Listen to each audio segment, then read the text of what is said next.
یا رب ایسی دولت، عزت، شہرت سے ہمیں دور رکھنا جس کے نشے میں ہم آپ کو بھول جائیں اور آپ کی مخلوق کا خیال نہ رکھ سکیں۔ ہمیں ہر طرح سے غنی بنائیے، آمین۔ رسول صلی اللہ علیہ وسلم نے فرمایا، اللہ تعالیٰ جن 7 خوش نصیبوں کو قیامت کے دن اپنے عرش کے سائے میں جگہ دے گا، ان میں سے ایک وہ انسان بھی ہے جس نے تنہائی میں اللہ کو یاد کیا تو اللہ تعالیٰ کے خوف سے اس کی آنکھ سے آنسو بہہ نکلے۔ نبی صلی اللہ علیہ وسلم نے فرمایا، اللہ عز و جل رات کو اپنا دست رحمت پھیلا دیتا ہے تاکہ دن کو گناہ کرنے والے توبہ کریں، اور دن کو اپنا دست رحمت پھیلا دیتا ہے تاکہ رات کو گناہ کرنے والے توبہ کریں۔ دلوں میں انتقام کا بوجھ رکھنا ایسی تھکن ہے کہ جس سے چہرے تک تاریک پڑ جاتے ہیں۔ ضبط، صبر اور مسکراہٹ سے بہتر انتقام کوئی ہو ہی نہیں سکتا۔ معاف کرنا سیکھیے، زندگی آسان ہو جائے گی۔ جو چیز کہنے کے بعد ملے وہ بھیک ہوتی ہے، اور جو بنا کہے ملے وہ فکر و محبت ہوتی ہے۔ حضرت سعید بن زید رضی اللہ تعالیٰ عنہ سے روایت ہے کہ نبی کریم صلی اللہ علیہ وسلم نے ارشاد فرمایا، بے شک یہ رحم یعنی رشتہ داری کا حق اللہ تعالیٰ کے نام رحمان سے لیا گیا ہے، یعنی یہ رشتہ داری رحمان کی رحمت کی ایک شاخ ہے۔ جو اس رشتہ داری کو توڑے گا اللہ تعالیٰ اس پر جنت حرام کر دیں گے۔ دل کو بگاڑنے والی 5 چیزیں ہیں: میل جول کی کثرت، پیٹ بھرنے میں لگے رہنا اور نیند کی بہتات، اللہ کے سوا دوسروں سے تعلق مضبوط رکھنا اور دنیاوی آرزوئیں۔ امام ابن القیم رحمۃ اللہ علیہ۔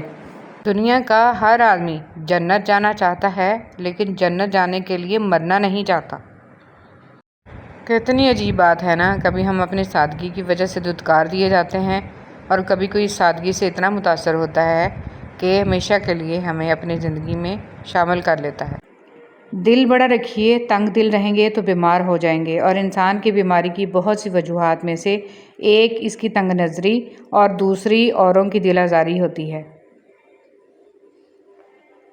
کسی سے دور ہونا اور کسی کو دور کر دینا آسان نہیں ہوتا۔ لوگ سمجھتے ہیں کہ ہم بے حس ہو گئے ہیں، لیکن بہتری کے لیے راستے الگ کرنے پڑتے ہیں۔ اسے ایک حقیقت میں بہت تلخی چھپی ہوئی ہوتی ہے۔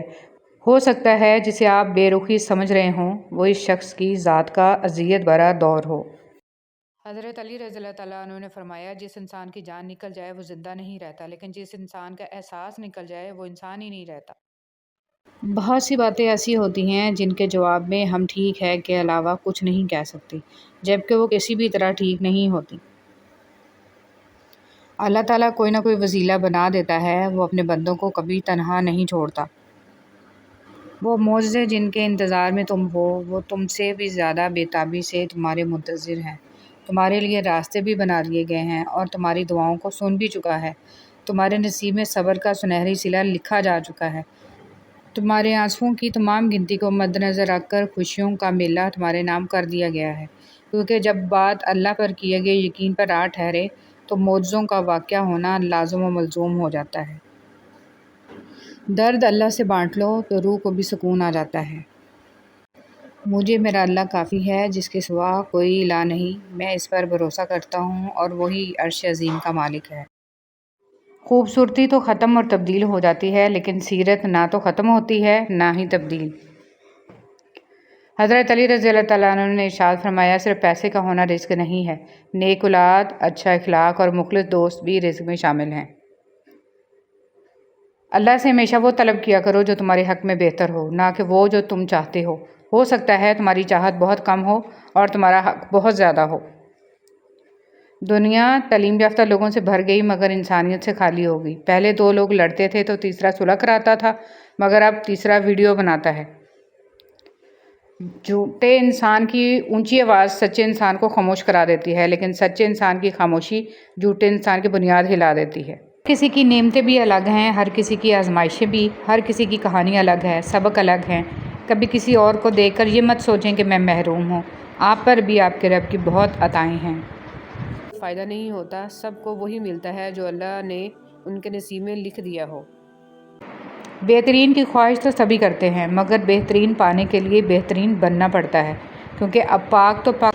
مت بھولو کہ جس کو تم نے گناہ کرتے دیکھا ہے اس کا گڑ گڑا کر معافی مانگنا نہیں دیکھا، اور ہو سکتا ہے کہ اس کی ندامت اللہ کو تمہاری دن رات کی تسبیح سے زیادہ عزیز ہو۔ کسی کو اداس پاؤ تو نصیحت کی بجائے اس کی سن لیا کرو، احساس سے، محبت سے، بنا کسی غرض کے۔ 7 تباہ کر دینے والے گناہ۔ رسول صلی اللہ علیہ وسلم نے فرمایا 7 گناہوں سے جو تباہ کر دینے والے ہیں بچتے رہو۔ صحابہ رضی اللہ عنہم نے فرمایا یا رسول اللہ وہ کون سے گناہ ہیں؟ آپ صلی اللہ علیہ وسلم نے فرمایا کہ اللہ کے ساتھ کسی کو شریک ٹھہرانا، جادو کرنا، کسی کی ناحق جان لینا کہ جسے اللہ تعالیٰ نے حرام قرار دیا ہے، سود کھانا، یتیم کا مال کھانا، لڑائی میں سے بھاگ جانا، پاک دامن بھولی بالی ایمان والی عورتوں پر بسم اللہ الرحمن الرحیم۔ جب تمہیں اگلی نماز کا انتظار ہو سمجھ لینا کہ اللہ نے تمہاری پہلی نماز قبول کر لی ہے۔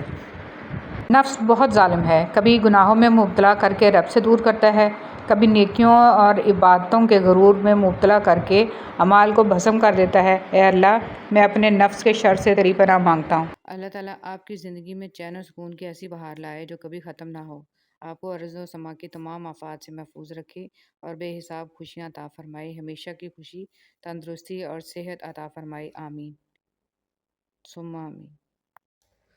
حدیث نبوی صلی اللہ علیہ وسلم۔ رسول صلی اللہ علیہ وسلم نے ارشاد فرمایا ہر چیز تقدیر سے ہے، یہاں تک کہ عاجز ہونا اور ہوشیار ہونا بھی تقدیر میں ہے۔ اچھے اخلاق، جو تجھ سے توڑے تجھ سے جوڑ، جو تجھ پہ ظلم کرے تو اسے معاف کر دے، تو اچھا سلوک کر جو تیرے ساتھ برا سلوک کرے۔ راستے اور فاصلے میں بڑا فرق ہوتا ہے، راستے طے کرنے پڑتے ہیں اور فاصلے سمیٹنے پڑتے ہیں۔ راستے وہ جو منزلوں تک لے جانے کا سبب بنتے ہیں اور فاصلے وہ جو اپنوں سے دور لے جانے کا ذریعہ بنتے ہیں۔ شیخ سعدی فرماتے ہیں تم اپنی ہزار عزت نفس بہت قیمتی چیز ہے، کوئی ہاتھ چھڑائے تو چھوڑ دیا کرے۔ رشتے توڑنے نہیں چاہیے، لیکن جہاں قدر نہ ہو وہاں رشتے نبھائے بھی تو نہیں جا سکتے۔